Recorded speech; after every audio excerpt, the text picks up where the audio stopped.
एक लड़की ने दौलत के लिए एक ही घर में तीनों भाइयों से शादी कर ली।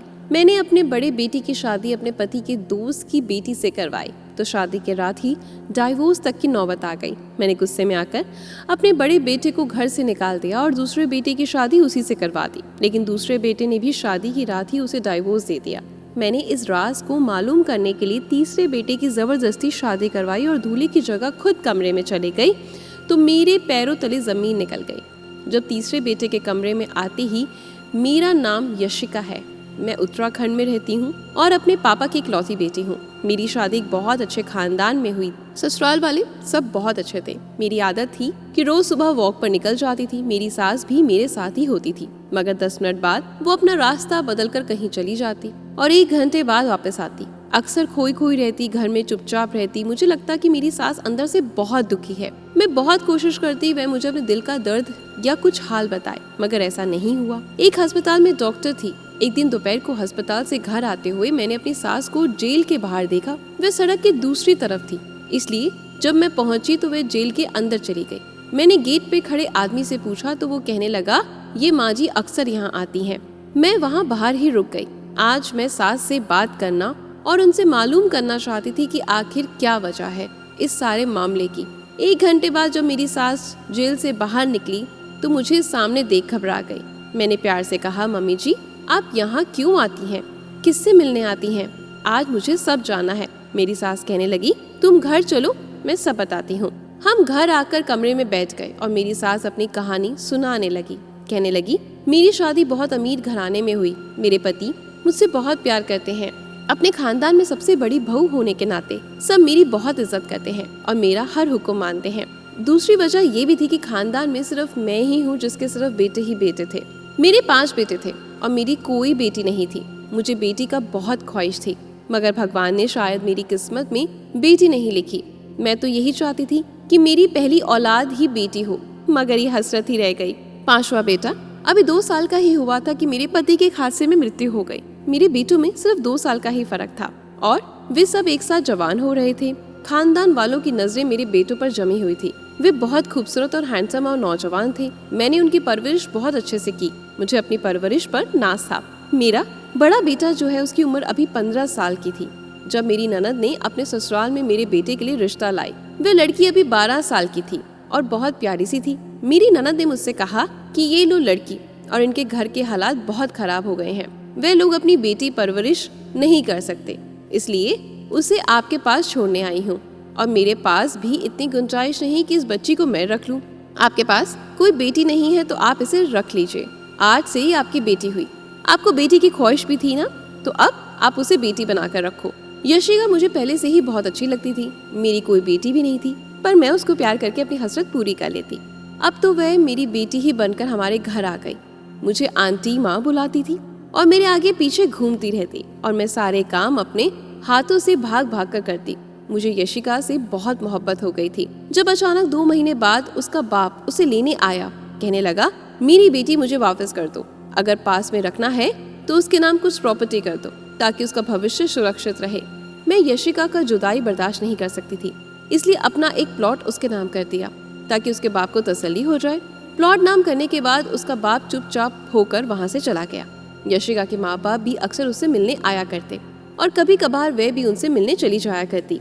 मैं यशिका के माता पिता की आर्थिक तंगी की वजह से मैं उनके घर थोड़े बहुत पैसे भिजवा दिया करती थी। मेरे सारे बेटे भी यशिका को बहुत प्यार करते, उसे सगी बहन समझते। जब यशिका की शादी की उम्र हुई तो मैंने रिश्ते ढूंढना शुरू कर दिया।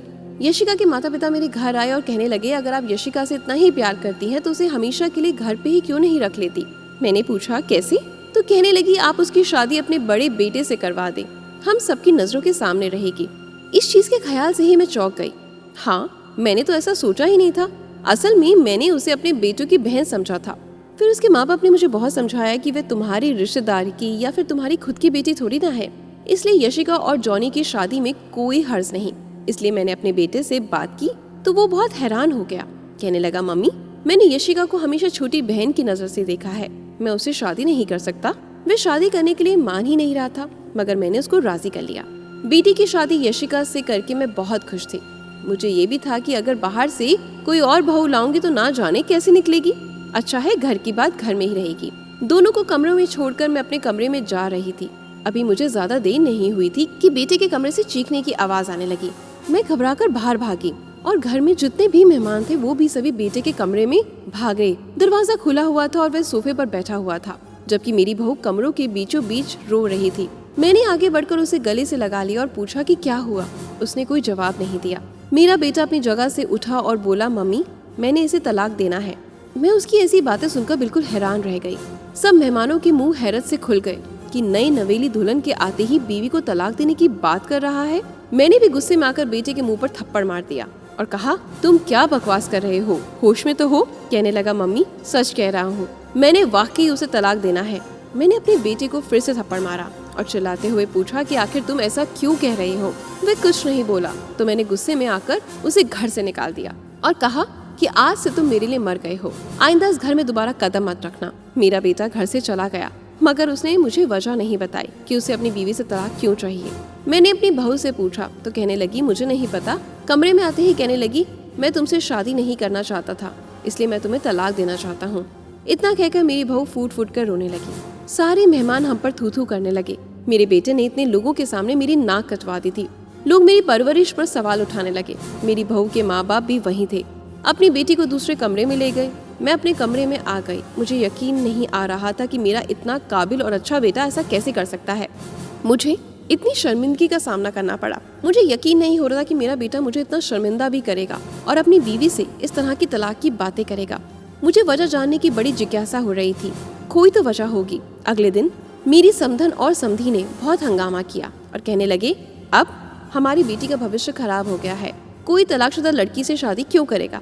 आपके बेटे ने मेरी बेटी की जिंदगी खराब कर दी। उसके पास तो कोई औलाद या जायदाद तो है नहीं कि उसे कोई दौलत के लालच में शादी कर ले। मैं बहुत शर्मिंदा महसूस कर रही थी। मेरी बेटी की वजह से आज मुझे ये दिन देखना पड़ा। मैंने सोचा तो मुझे सही लगा कि मेरा समधी सही कह रहा था। मैंने बड़े बेटे को घर और जिंदगी दोनों से निकाल दिया, इसलिए उसके हिस्से की सारी जायदाद अपनी बहू के नाम कर दी। मेरी बहू मुझसे बहुत मोहब्बत करती थी। मेरी बहू भी कहने लगी, माँ मेरे माँ बाप आप ही हो, मैं आपको छोड़कर नहीं जाऊंगी। मेरे बेटे ने मेरी बहू को तलाक तो दे दिया, लेकिन उसके बाद अक्सर मेरी बहू घर से बाहर वॉक करने के लिए नजदीक पार्क में चली जाती थी। मैं भी जाने देना चाहती थी कि बेचारी का कोई दिल लग जाए। मुझे दिखाने के लिए हमेशा वो खुश रहा करती थी, मगर मैं जानती थी कि वो खुश नहीं है। कभी कभी मुझे उसकी हरकतें अजीब सी लगती, मगर ये सोचकर इग्नोर कर देती कि शायद सदमे की वजह से वो ऐसा कर रही होगी। वे सारा सारा दिन फोन पर बात करती रहती। मम्मी से बातें कर रही हूँ, कभी बहुत परेशान होकर रोने लग जाती। उन्हीं दिनों मेरे सबसे छोटे बेटे का एक्सीडेंट हो गया और छोटा बेटा इस दुनिया को हमेशा के लिए छोड़कर चला गया। मेरी तो मानो जैसे कमर ही टूट गई। एक बेटा पता नहीं कहाँ दर दर भटक रहा था और दूसरा बेटा भी मुझे छोड़कर चला गया था। मेरी बहू ने मेरा बहुत साथ दिया और उसकी वजह से हम दोनों सास बहू का दिल लगा रहता। कुछ दिनों बाद मेरे समधन और समधी आए और कहने लगे कि अपने दूसरे बेटे से यशिका की शादी कर दो, क्योंकि तुम्हें उसकी जरूरत है। उसकी बात सुनकर मैं राजी हो गई और दूसरे बेटे को बुलाकर कहा कि मैं तुम्हारी शादी यशिका से कर रही हूँ। और वह यशिका की उम्र का ही था, लेकिन फिर भी वह हिचकता रहा। कहने लगा, पता नहीं भाई ने उसे तलाक क्यों दिया, मैं उससे कैसे शादी कर लूं। मैंने बेटे को अपनी कसम देकर राजी किया, मेरा मरा हुआ मुंह दिखेगा अगर तूने यशिका से शादी नहीं की। तो वो राजी हो गया और यशिका से शादी कर ली। मेरी बहू बेचारी ने तो मुझे साफ कह दिया था कि आप मेरी माँ है, किसी गरीब से भी शादी कराओगी तो मैं कर लूंगी। उन दोनों की शादी करवा कर मैं बहुत संतोषजनक हो गई। अब सब ठीक हो जाएगा, लेकिन दिल में बेचैनी लगी हुई थी। मैं सब ठीक होने की प्रार्थना कर ही रही थी कि अपने कमरे में आ गई। कुछ ही देर गुजरा था फिर वही सब कुछ हुआ जिसका डर था। बेटे के कमरे से चीखने चिल्लाने की आवाजें आई। मैं अपने आप को संभालते हुए भाग कर गई तो वही दृश्य देखा जो एक बार पहले भी देख चुकी थी। मेरे उस बेटे ने मेरी बहू को शादी की पहली रात तलाक देने की बात कही थी। मैंने वजह पूछी तो कहने लगा कोई वजह नहीं और खुद ही घर छोड़कर चला गया। ये मामला मेरी समझ से बाहर था कि आखिर ऐसी क्या वजह है। मेरी बहू का एक बार फिर से तलाक हो गया, उस बेचारी का तो घूंघट भी नहीं उठाया गया था। एक बार फिर हमारी बहुत बेइज्जती हुई। लोग कहने लगे कि उनके घर को नजर लग गई है। अच्छे खासे माँ के आज्ञाकारी लड़के इस तरह के बागी होकर घर छोड़कर चले जाएंगे। इस बार मुझे थोड़ा शक होने लगा। कोई तो ऐसी वजह है कि दूसरे बेटे ने भी उसे तलाक दे दिया। आखिर क्या वजह थी? कसूर किसका था, बेटे का या फिर मेरी बहू का? मैं बिल्कुल चकरा कर रह गई थी। इतनी सीधी बात हरगिज नहीं थी जितनी नजर आ रही थी। मैं पागल होने वाली हो गई। मेरे दो बेटे घर छोड़कर चले गए। एक बेटा मर गया और एक बिस्तर पर था। अब तीसरे वाले का नंबर था, वही रह गया था। अजीब बात ये थी कि मेरी बहू ने इस बार भी अपने होने वाले माँ बाप के साथ जाने से मना कर दिया, लेकिन मेरे साथ रहते हुए भी वो मेरे पास नहीं रहती थी। वह हर वक्त कमरे में बंद रहती थी। मैं एक दिन बीमार हो गई, अपने बेटे के साथ डॉक्टर के पास चली गई। वापस मैंने बेटे से कहा, भूख लग रही है, कुछ खा लेते हैं। हम दोनों एक रेस्टोरेंट में आ गए। अभी हम दरवाजे पर ही थे कि मैंने अपने बड़े बेटे को देखा। वो किसी लड़की के साथ बैठा हुआ था। उस लड़की की हमारी तरफ पीठ थी, इसलिए मैं उसको देख नहीं सकी। मैं चुपचाप बेटे को लेकर एक कोने में बैठ गई। इतनी दूर से मुझे उन दोनों की बातों की आवाज तो नहीं आ रही थी, मगर लग रहा था कि कोई परेशानी वाली बात है। तभी वे दोनों बहस कर रहे थे। थोड़ी देर बाद मेरा बेटा जिस लड़की के साथ वहाँ से बाहर निकला, उसे देखकर मैं शक में पड़ गई थी, क्योंकि लग रहा था तो वो मेरी बहू जैसी है, मगर उस लड़की ने अपना मुंह ढका हुआ था, इसलिए मैं पहचान नहीं पाई। मैंने सोचा, मेरी बहू यहाँ कैसे हो सकती है? भला उसकी तो तलाक हो गया है, वो क्यों आएगी यहाँ? मैंने इस वक्त घर पर कॉल किया। नौकरानी को कहा, देखो जरा यशिका दीदी घर पर है? नौकरानी ने कुछ देर बाद बताया, नहीं जी, वे तो घर पर नहीं है। मेरा शक फिर से अपनी बहू की तरफ बढ़ गया। घर आकर मैंने अपनी बहू पर नजर रखनी शुरू कर दी। उसकी कोई खास ऐसी बात मुझे नजर नहीं आई, सिवाय उसके कभी कभी अकेले बाहर चली जाती थी। एक दिन मैं भी उसके पीछे पीछे चल पड़ी। मुझे उस वक्त झटका लग गया जब वो पार्क में दूसरे नंबर वाले बेटे से मिल रही थी। वे काफी छुप कर उससे बात कर रही थी। वाकई मेरे बेटों से मिल रही थी, मगर किस लिए और क्यों? उन्होंने तो उसे तलाक दे दिया था। मैंने यशिका से कई बार पूछने की कोशिश करी कि मेरे बेटे ने तुम्हें तलाक क्यों दिया, मगर वो कुछ नहीं बताती थी। आखिर मैंने ये राज जानने का फैसला कर लिया और एक दिन यशिका से कहा कि मैं तुम्हारी तीसरी शादी अपने तीसरे बेटे से करवाना चाहती हूँ, क्या तुम राजी हो? मेरी बहू ने कहा, माँ जी आप मेरी माँ हैं, आप जब चाहें मेरी शादी किसी से भी करवा दें, आपका हक बनता है, मैं उससे ही शादी कर लूंगी। मैं उसकी शादी अपने तीसरे बेटे से सिर्फ इसलिए करवाना चाहती थी ताकि मुझे राज का पता चल सके। क्या आखिर ऐसा क्या होता है? फिर वह मेरे बेटे से ऐसा क्या कहती है कि उसे वो तलाक देने पर मजबूर हो जाता है या तय कर लेता है? मेरी बहू बहुत खुश लग रही थी। मेरा बेटा उसे 2 साल छोटा था। शादी वाली रात मैंने अपने बेटे को कहा, मेरी तबीयत ठीक नहीं है, जाओ मुझे दवा ला कर दो। वो कपड़े बदल कर चला गया। उसके जाने के बाद मैंने उसकी शेरवानी पहनी, उसकी जगह खुद कमरे में चली गई और चेहरे पर सेहरा डाल लिया। कमरे का दरवाजा खोलकर जब मैं अंदर गई तो मेरी बहू बेड पर बैठी हुई थी। अपने दूल्हे को देखते ही बेड से उठ खड़ी हुई और खुद कहने लगी, मैं जानती हूँ तुम मेरे पति हो, मगर मैं इतना कहना चाहती हूँ कि मैंने तुम्हें हमेशा अपना छोटा भाई समझा है। मैं तुम्हें उस रूप में कबूल नहीं कर सकती। तुम्हें याद है ना, मैं और तुम इकट्ठे बचपन में खेला करते थे, मैं तुम्हारे लाड लटाया करती थी। मैंने तुम्हें भाई का दर्जा दिया, मैं तुम्हें पति का दर्जा नहीं दे सकती। तुम्हारी माँ ने मेरी शादी जबरदस्ती तुमसे करवा दी है और तुम्हारी माँ ने कहा है कि तुम तलाक मांग लेना। वे बस दुनिया के सामने सर ऊंचा करना चाहती थी कि उन्हें अपनी बहू से कितना लगाव है। मेरी पहली शादियां भी उन्होंने कराई और तलाक भी उन्हीं के कहने पर तुम्हारे भाइयों ने मुझे दिया। आज भी तुम्हारी माँ ने मुझे कमरे में भेजने से पहले कहा कि मेरे बेटे को मेरा संदेश दे देना कि वह तुम्हें तलाक दे दे। इसलिए मैं चुप करके उसे सुन रही थी। उसने कहा कि तुम्हें मेरी बात पर यकीन नहीं आता तो मेरी माँ से पूछ लो। उसने अपनी माँ को फोन किया तो थोड़ी देर बाद मेरी समधन भी कमरे में आ गई और कहने लगी, बेटा ये ठीक कह रही है, उसने हमेशा तुम्हें सगा भाई समझा है। उसने तो तुम्हारी माँ को बहुत मनाया और मना भी किया कि शादी ना करो, मगर वो नहीं मानी। मेरी बेटी तुम्हें पति के रूप में कबूल नहीं कर सकती, ये किसी को पसंद करती है। उसे तलाक दे दो ताकि उसकी शादी मैं उस लड़के से करवा सकूं। मेरी समधन और मेरी बहू को मालूम ही नहीं था कि सेहरे के पीछे कौन है। यशिका को यही लग रहा था कि मेरा बेटा उसका पति है। मेरी सांसें रुक गई। वो कितनी फराटे से झूठ बोल रही थी और मेरी समधन से मिली हुई थी और वो भी झूठ बोलकर मेरे बेटों से तलाक लेती रहती थी। मेरी बहू जैसे मैंने उसे अपने बेटी से बढ़कर चाहा और उन सब में मेरी समधन भी मिली हुई थी। ये सब देखकर मेरी तो जान ही निकल गई। मैंने चेहरे से सेहरा उतार कर फेंक दिया। दोनों मुझे देखकर घबरा गई और कहने लगी, मम्मी आप यहाँ? मेरी समधन मुझे देखकर दंग रह गई थी। उन्हें उम्मीद ही नहीं थी कि मैं दूल्हे के रूप में उनके सामने खड़ी हो गई। मैंने आगे बढ़कर उसके मुंह पर थप्पड़ मार दिया और चिल्लाकर कहा, खबरदार मुझे मम्मी कहा तो तुम इतनी घटिया निकलोगी यकीन नहीं था। मेरे बेटे के खिलाफ मुझे भड़काती हो। तुम्हारी वजह से मैंने अपने बेटे को घर से निकाल दिया।